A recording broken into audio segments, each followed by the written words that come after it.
দতমা বিধানসভা সমষ্টি 22,899 গৰাকী আইমাতৃক আমি মুখ্যমন্ত্ৰীৰ মহিলা উদ্যমিতা আঁচনিৰ জৰিয়তে 10,000 টকাকৈ বিতৰণ কৰা হ'ল।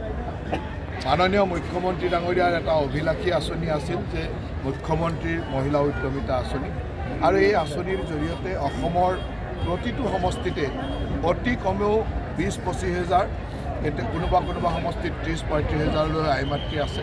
সকলোকে আমি 10,000 টকাকৈ অৰ্থনৈতিক সহায় কৰিছিলোঁ যাতে তেখেতসকলে নতুন ব্যৱসায় আৰম্ভ কৰিব পাৰে আৰু মহিলাসকলৰ মাজত উদ্যমিতা বৃদ্ধি হয়।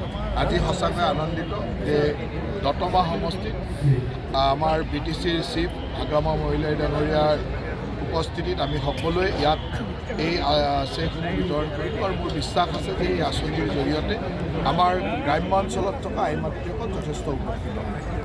এই আঁচনিৰ ধন বিতৰণৰ ক্ষেত্ৰত মানে ভিউ গ্ৰুপবিলাকে চেক দিয়ে নামত 500 টকাকৈ সংগ্ৰহ কৰা এটা অভিযোগ আছে। এনেকুৱা হ'ব নালাগে, কাৰণ আমাৰ ইয়াৰ গোটেই ব্যৱস্থাটো চৰকাৰী ব্যৱস্থাৰ অধীনত হয়। যদি ক'ৰবাত আপোনালোকৰ কিবা অভিযোগ আছে, অভিযোগ আমাক দিব পাৰে, মই বেছি ডাঙৰীয়া নেকি বিজেপি চাবৰ কাৰণে। আৰু এটা কথা স্পষ্ট যে এই আঁচনিখন ৰূপায়ণৰ ক্ষেত্ৰত CLF ভিঅ' বাইদেউসকলে যথেষ্ট সহায় কৰাৰ কাৰণে আমি এই পৰ্যায়লৈ আহিব পাৰিছোঁ। আজি অসমত 40 লাখ আইমাতৃক একেলগে এই ধৰণৰ ধন দিয়াটো আৰু 4,000 কোটি টকাৰ আঁচনি, আৰু ইয়াত কোনো বেলেগ ধৰণৰ দুৰ্নীতি হ'বই নোৱাৰে। কিয়? এইকাৰণেই যে তেওঁলোকক আমি চেক প্ৰদান কৰিছোঁ। সকলোৱে আজি হাতে হাতে চেক লৈ গৈছে। চেক লৈ যোৱা মানে তেওঁলোকৰ একাউণ্টত পইচা জমা হ'ব, গতিকে মাজত আৰু বেলেগ মানুহ থাকিবই নোৱাৰে। গতিকে সেই ধৰণে এটা নিকা স্বচ্ছ ব্যৱস্থাৰ মাজেৰে কৰা হৈছে, আৰু এই গোটেই প্ৰক্ৰিয়াটোত যিসকলে আবেদন কৰিছে সকলোৱে পাইছে।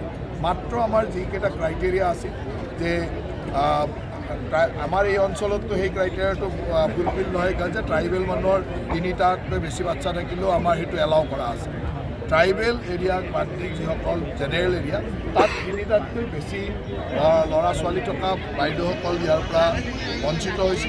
তাক বাদ দিতো আমাৰ দতমাতটো মোটামুটি সকলোৱে পাইছে, আৰু ইয়াতে যদি চাই এপ্লাই কৰা মানুহো হ'ব হয়তো 24,000 বা 23,000, পাইছেও 23,000, এনেকুৱা। ইয়াত বহুত বেছি ডিফাৰেঞ্চ নাথাকে।